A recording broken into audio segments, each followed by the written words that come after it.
ఏనా మాట్లాడు, ఏం మాట్లాడుతావు మాట్లాడు. హాయ్ ఇంకా హాయ్ ఫ్రెండ్స్ అని చెప్పు. Hi parents. ఉమ్, హాయ్ బాబాయ్.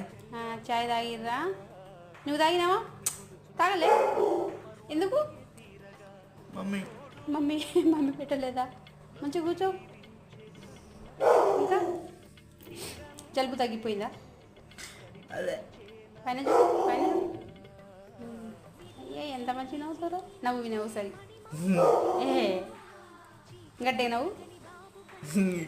అరే నవ్వురా. ఇంకా ఏం మాట్లాడుతావు? బయటికి వెళ్తావా? బయట కూర్చుంటావా? చింటేడి చిచి బర్త్ బయటికి వెళ్ళిండా? నువ్వు వెళ్తావా బయటికి? మంచిగా కూర్చో. ఎవరు వస్తారు ఇవాళ?